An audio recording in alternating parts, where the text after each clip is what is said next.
Muito bem, dando continuidade à nossa aula, nós vamos estar aqui continuando falando sobre a Igreja Imperial, o desenvolvimento do poder na Igreja Romana, a queda do Império Romano Ocidental e os dirigentes do período.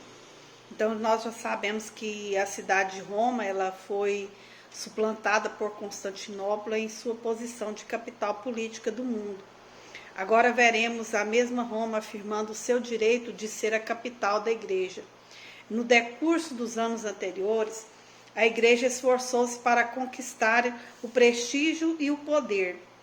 E agora o bispo de Roma, que já se chamava Papa, reclamava o trono de autoridade sobre todo o mundo cristão e insistia em ser reconhecido como cabeça da Igreja em toda a Europa ao oeste do Mar Adriático. A essa altura, a demanda do Papa pelo poder, tanto sobre a Igreja como sobre o Estado, ainda não tinha as proporções que viria a alcançar mais tarde na Idade Média, mas já se inclinava fortemente nessa direção. Então vejamos quais foram as causas desse movimento. A semelhança da Igreja com o Império, como organização, fortalecia a tendência da nomeação de um cabeça. Então, alguém perguntou quem governará os bispos? Qual o bispo que deve exercer na igreja a autoridade que o imperador exerce no império? Os bispos que dirigiam as igrejas em certas cidades eram chamados metropolitanos e mais tarde patriarcas. Havia patriarcas em Jerusalém, Antioquia, Alexandria, Constantinopla e Roma. O bispo de Roma tomou o título de pai, que mais tarde foi modificado para Papa. Entre os 5 patriarcados acima mencionados, havia frequentes e fortes disputas pela supremacia. E mais tarde essa disputa ficou somente entre o patriarca de Constantinopla e o Papa de Roma, para saber se qual dos dois seria o chefe da igreja.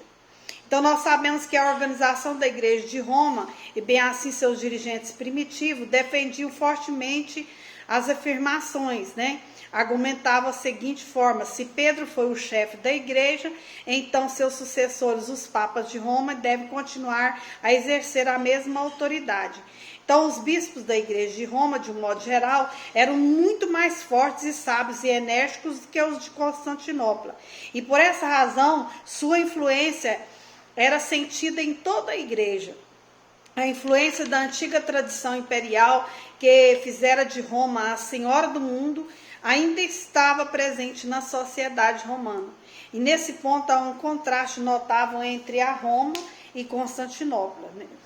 Originalmente, Roma havia feito os imperadores, ao passo que os imperadores fizeram Constantinopla e a povoaram em seus súditos submissos. Aí nós vamos dar continuidade que, além disso, a Igreja de Roma apresentava um cristianismo prático. Numa outra igreja a sobrepujava no cuidado para com os pobres, não só entre os membros, mas também entre os pagãos, na ocasião em que se manifestava a peste e a fome. A Igreja de Roma havia oferecido auxílio liberal às igrejas perseguidas em outras províncias. Quando um funcionário pagão de Roma pediu à igreja os seus tesouros, o bispo reuniu os membros e disse-lhes: aqui está o nosso tesouro. Então nós vamos ver que, dando sequência aqui às riquezas do império, durante esse período da igreja imperial, entretanto, outro movimento estava em processo, isto é, a maior catástrofe de toda a história, a queda do Império Romano Ocidental. Nós vamos ver que houve essa queda, as riquezas do império eram cobiçadas pelos povos bárbaros, seus vizinhos. De um lado da fronteira havia cidades opulentas que viviam despreocupadamente, vastos campos com fartas colheitas, enfim, pessoas que possuíam tudo quanto as tribos pobres tanto desejavam. Então, por essa razão, enfileiravam-se agressivas do outro lado da fronteira. Durante os séculos da invasão dos bárbaros, fora a principal preocupação dos imperadores romanos. As fronteiras do império estavam sempre defendidas contra as ameaças desses inimigos. A única razão de haver vários imperadores ao mesmo tempo decorria da necessidade de um governante investido de autoridade próximo aos locais de perigo, para que pudesse agir sem esperar ordens da capital tão distante, né? Então, mesmo em seus melhores tempos, homem por homem, os romanos só estavam em igualdade de condição com os bárbaros, e após séculos de paz haviam perdido a prática de guerrear. Então, nós vamos ver que em nossos dias as nações civilizadas possuem munições de guerra muito superiores àquelas que as tribos usavam. Nos tempos antigos, uns e outros guerreavam com espadas e lanças. A única vantagem dos romanos consistia na magistral disciplina de suas legiões, dos seus soldados. Entretanto, a disciplina havia decaído nos tempos dos últimos imperadores, e os bárbaros eram fisicamente mais fortes, mais intrépidos, mais preparados e estavam mais aptos para a guerra. Então, o mal das forças decadentes do Império Romano estava nessa grave circunstância. O Império Romano, não muito forte em seus recursos humanos, também estava enfraquecido pelas guerras civis, que duraram gerações, provocadas por vários pretendentes ao trono imperial. Então, a causa de os imperadores já não eram escolhidos pelo Senado, quando um deles era assassinado, como o foram em uma grande maioria. Cada exército das várias províncias apresentava seu próprio candidato, e a decisão não era feita mediante votos, mas pelas armas, era na base mesmo da guerra.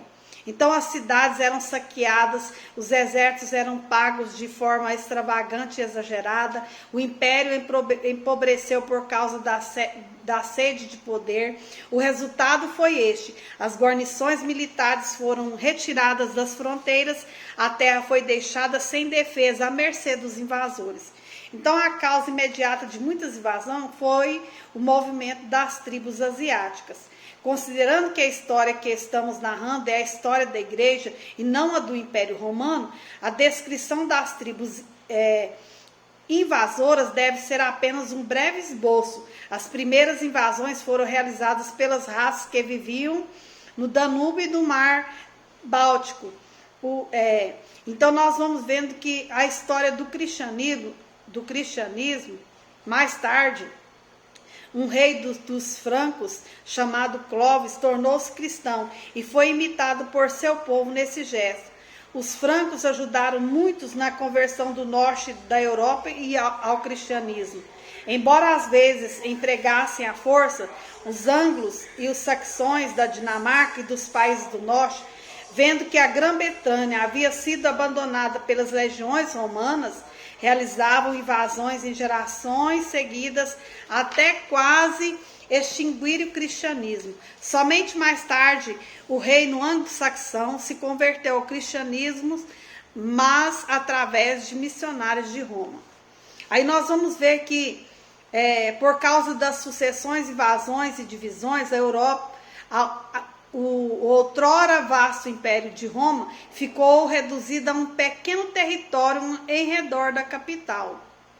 Nós vamos ver que quase todas as tribos invasoras eram pagãs de origem. O cristianismo dessa época decadente ainda era vivo e ativo e conquistou muitas raças invasoras. Nós vamos ver que essas raças vigorosas, por sua vez, contribuíram para a formação de uma nova raça europeia. Como se vê, decaiu a influência do império, desfez-se o poder imperial de Roma, porém aumentou a influência da Igreja de Roma e dos papas em toda a Europa. E assim o império caiu, porém a Igreja ainda conservava sua posição imperial.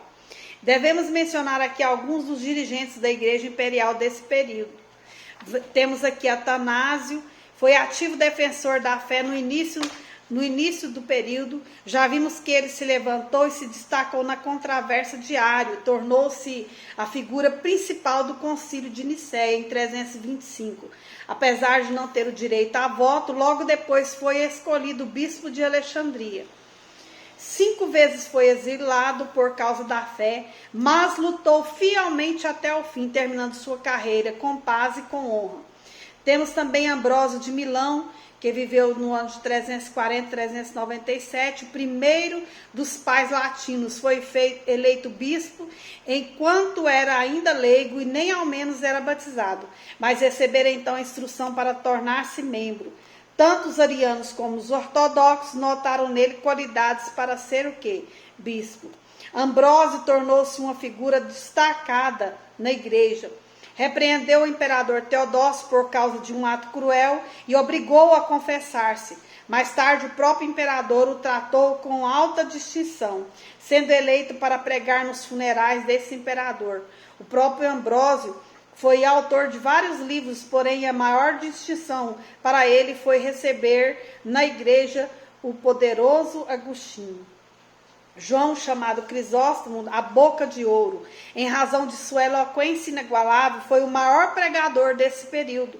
Nasceu em Antioquia no ano de 345, chegou a ser bispo de Constantinopla no ano de 398 e pregou a imensa multidão de que se reunia na Catedral de Santa Sofia. Entretanto, sua fidelidade, independência, zelo reformador e coragem não agradavam à corte. João Crisóstomo foi exilado e morreu no exílio no ano de 407. Porém, sua memória foi vindicada, seu corpo foi levado para Constantinopla e sepultado com grandes homenagens. Foi poderoso pregador, estadista e expositor competente da Bíblia. Agora vamos ver Jerônimo, foi o maior erudito de todos os pais latinos. Ele viveu de 340 a 420, estudou a literatura e a oratória em Roma. Entretanto, renunciou às honras do mundo para viver uma vida religiosa fortemente martirizada no ascetismo. Estabeleceu um mosteiro em Belém e ali viveu durante muitos anos. Seus numerosos escritos, o que teve maior influência e aceitação foi a tradução da Bíblia para o latim, obra que ficou conhecida como Vulgata Latina, isto é, a Bíblia em linguagem comum. Até hoje a Bíblia é autorizada pela Igreja Católica Romana.